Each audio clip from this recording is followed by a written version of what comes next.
In this video, I'm just going to go over some space news articles I found on the internet, from websites or from social media posts. First of all, if you're on X, please follow at Space Startup Hub. So I post my videos on there, and I occasionally post and reply on X as well. So with that, let's get into the first news article I found. And this is on NASA selecting VAST Space for the 6th Private Astronaut Mission to the space station. So let's just read the article first. So NASA and VAST have signed an agreement for the 6th Private Astronaut Mission, or PAM, as they're shortened to the International Space Station. This private astronaut mission marks the company's first selection. The mission is expected to spend up to 14 days aboard the space station. VAST will submit 4 proposed crew members to NASA and its international partners for a review. Once approved and confirmed, they will train with NASA, international partners, and SpaceX for their flight. And Max Haut, the CEO of VAST, said, "Leveraging the remaining life of the space station with science and research-led commercial crewed missions is a critical part of the transition to commercial space stations and fully unlocking the orbital economy," unquote.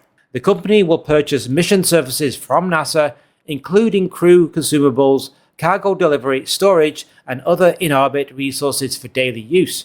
NASA will purchase the capability to return scientific samples that must remain cold during transit back to Earth. So that's the article from NASA. We also have some other articles on this mission as well, so let's have a look at those. The next article is from space.com, so let's read that.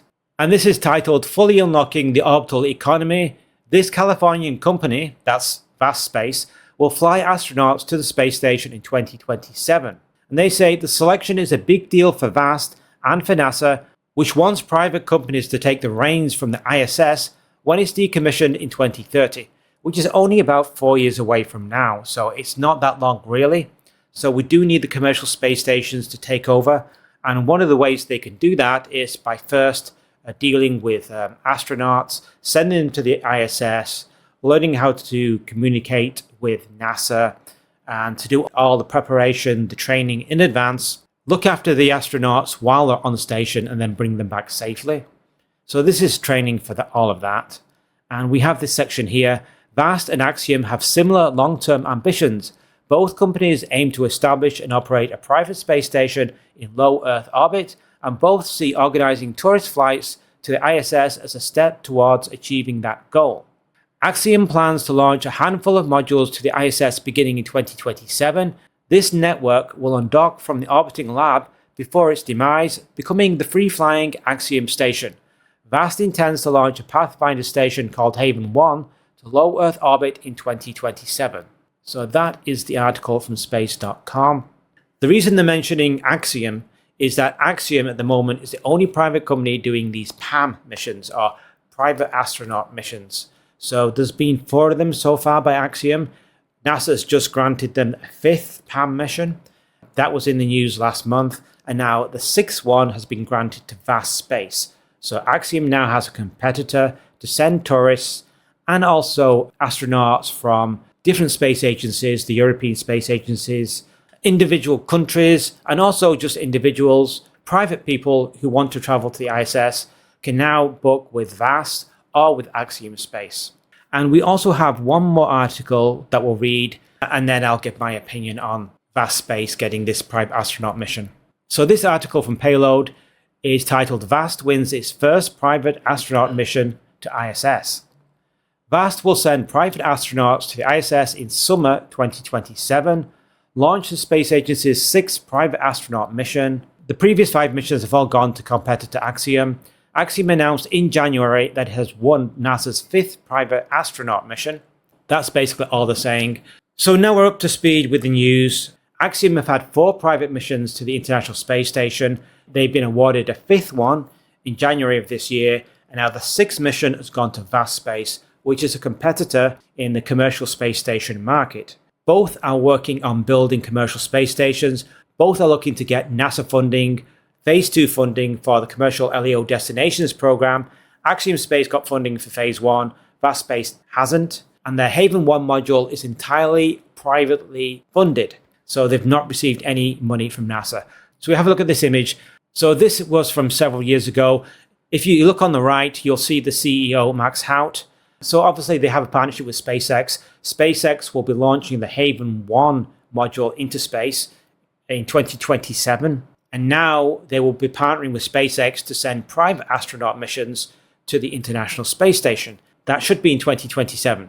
So we have this graphic, and this is from the website. This is quite an old graphic. So we have the Haven demo mission that's currently in space, testing components and subsystems of the Haven 1 module, reaction control systems, life support, and so on, just to make sure they work in space and they can handle the radiation and so on. So that's been going great, that mission, no problems there. Haven 1, this graphic says 2025. That got pushed back to 2026, and now it's 2027. Hopefully it doesn't get delayed anymore. And then they have their Starship class module, which is an 8-meter diameter module. And then they have artificial gravity station. So that's very futuristic. We do have this image from the Haven 1 testing, the Haven 1 module. And they've been testing it, pressurizing it, making sure it can handle all the pressure and the seals and valves work correctly.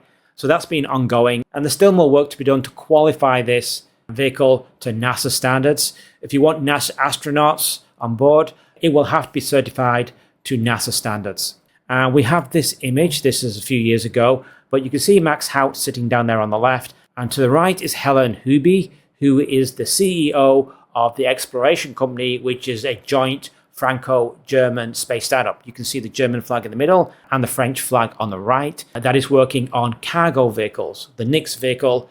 And they're signing an agreement with Vast Space to send cargo to and from Vast space stations. So the cargo vehicle cannot dock with Haven 1 because Haven 1 only has a single docking port, and that will have the Crew Dragon attached, so the crew can enter the station and also leave. So there will be no cargo missions for Haven 1, but Haven 2 will have 2 docking ports, so you can have a visiting vehicle, the crew vehicle, and at the same time you can have a cargo vehicle dock at the other end and resupply with consumables, new equipment, and take back equipment and that's finished, research that's finished, take it back to Earth. And that will unlock long duration missions of 6 months or even 12 months. So we also have in the 2030s, this is their ambition, this is their vision. So you can see the Starship size module, the hub module, right in the center, and that will be 8 meters. And then you have all these Haven 2 modules on the outside. And the idea is this space station will spin around, generating a small amount of artificial gravity or spin gravity, while the central hub will be at 0 gravity. That will be next decade, not this decade. This is a mock-up of Haven 1. So you get to have an idea of the size of the module and have a look inside. So we've got some renders of the Crew Dragon and then the Haven 1 module. And there's a nice big window you can look at Earth. But here's inside the mock-up. So you've got the central area, and then you've got like storage and sleeping quarters. And then at the end, you've got the docking tunnel. So that tunnel takes you to the Crew Dragon. You've got your sensors and so on. You've got storage space. And also you've got the crew quarters, I believe, there as well. You can see them at the top there. I think that you've got crew quarters. So 4 astronauts can stay there for up to 4 weeks. You've got central area, and then you've got the payload lockers. This is where the research and science is done. There's 10 lockers, I believe. I think 6 of them are already been allocated to companies, Redwire and Yuri and a few others, some Japanese companies. But I think 6 of the 10 have been allocated already so that is Haven 1. So, okay, let's move on to our second story this week. Okay, our second story is on Orbex going into insolvency or bankruptcy, and Skyrora, another UK space startup, looking to acquire some assets. So let's read the article, and this is in Payload Space. So they're saying Orbex troubles open opportunities for Skyrora. So both of these companies, so it seems Scotland's 2 launch startups, Orbex and Skyrora, are playing by Highlander rules. There can only be one. Orbex announced this week that it was appointing administrators, a first step towards closing the business due to insolvency. Skyrora is already circling overhead. Yesterday, the launch company expressed interest in investing up to £10 million, that's 11.5 million euros, to buy up select Orbex assets, potentially including the Sutherland Spaceport, more about that in a moment, on the northern coast of Scotland. Skyrora remains the sole UK launch hopeful, with both a domestic launch license and local testing and manufacturing capabilities. The Chief Operating Officer of Skyrora, Jack James Marlowe, said the acquisition could include certain infrastructure, manufacturing equipment, and intellectual property, perhaps even bringing in some of the 150 plus employees who are about to be out of work. So that is the article from Payload. The reason they mention Sutherland Spaceport is that there are two spaceports in Scotland. There is Saxford, which is the main one. This is where Rocket Factory Augsburg will be launching from, and a number of other startups from around Europe will potentially be launching from Saxford. But in addition, Orbex were building their own spaceport called Sutherland Spaceport. And we have this Google Maps thing here, just so you can see. It's actually on the mainland. It's where the pin is. And if you zoom in, you'll see that there's a spaceport there. This is in the middle of nowhere. There's nothing around it, but it is quite close to the coast, so you can do polar orbits or sun-synchronous orbits from this spaceport. So it looks like Skyrora potentially is interested in taking ownership of this spaceport. Development of the spaceport was stopped, and instead Orbex moved to Saxford. This is a video of Saxford. So this is on the Shetland Islands. This is further north. So Orbex decided, probably to save money, they switched their focus to Saxford and launched from there, which left Sutherland Spaceport basically abandoned. The reason Skyrora may be interested in the spaceport is they have a launch license already. They have a vehicle ready to launch, but they can't launch because Saxford cannot support them at the moment. And so they're basically spinning their wheels, they're stuck, they're unable to make any progress because Saxford doesn't have the capability at the moment to support them. So perhaps Skyrora is thinking they can take over Sutherland Spaceport, launch from there directly. So we have a few images from Sutherland. As you can see, it's very remote and there's really nothing there at the moment. Orbex has been laying down a track towards the spaceport and building some bridges. But basically, it would take quite a bit of time and money probably to turn it into a spaceport. This is Skyrora and their suborbital vehicle called Skylark L behind.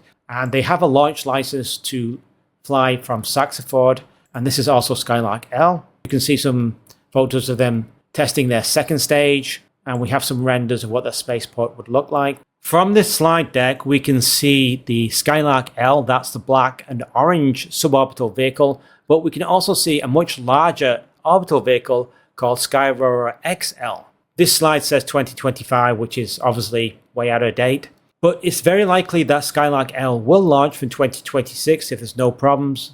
So hopefully in the first half of this year, 2026, we will see a second launch of Skylark L from Scotland. So let's move on to our final story this week. So Axiom Space has raised $350 million capital raise yesterday, and this is on the 13th, so the 12th of February, so about a week ago, to advance the development of its commercial space station and new NASA spacesuits. These are the spacesuits for Artemis missions. So these are absolutely critical to manned Artemis missions on the moon. The company also confirmed that both pieces of hardware are on track to be ready in time to hit critical NASA deadlines.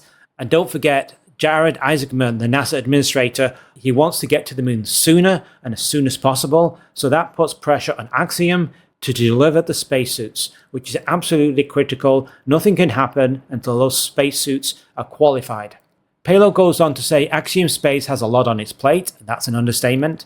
NASA awarded the company its 5th private mission to the ISS, we just covered that.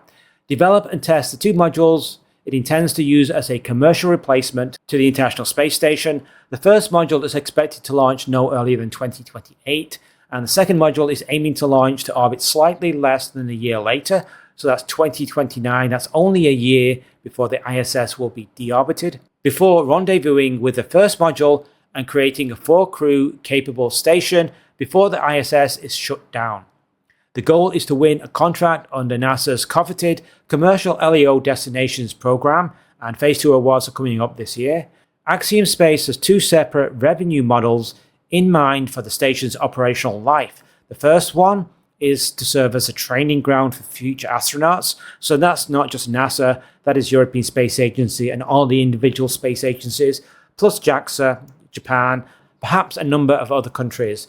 We know there's been an Indian astronaut. So potentially any space agency from around the world can buy a ticket to spend on the Axiom station and just learn how to live and work in space for a week or two. The second revenue model is to further the research and development capabilities available on the International Space Station.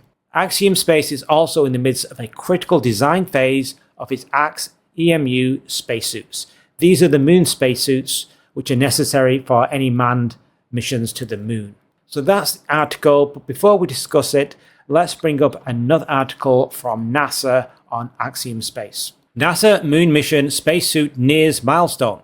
The next generation spacesuit for NASA's Artemis 3 mission, and that is the crewed mission to the moon, continues to advance by passing a contractor-led technical review. Testing is also underway, recently simulating surface operations and tests underwater to demonstrate safety and mobility. So the suit, called the Axiom, will have improved mobility for moonwalking, advanced life support systems, and specialized tools and equipment for work on the lunar surface. NASA will evaluate whether the spacesuit is ready for the agency's Artemis 3 mission that will return American astronauts to the moon. A NASA-led critical design sync review will confirm that the design's hardware and systems are on track for final testing and delivery. 850 hours of pressurized testing with a person inside the Axiom, and teams have conducted underwater and simulated lunar gravity tests of the Axiom in facilities at NASA Johnson Space Center. And at the bottom it says NASA's Artemis astronauts will use these new spacesuits along with advanced landers and rovers to explore more of the moon for scientific discovery, economic benefits, and to prepare for future human exploration of Mars. So that is the article from NASA. So now let's talk about Axiom Space and the Axiom Artemis spacesuit and the deadline, because we appear to be in a space race between China and NASA. At least politicians seem to consider it to be a space race, and that means getting boots on the ground before China. And to get boots on the ground, you need a spacesuit. And that spacesuit is being provided by Axiom Space and no other company. So they're absolutely critical to getting to the moon before China.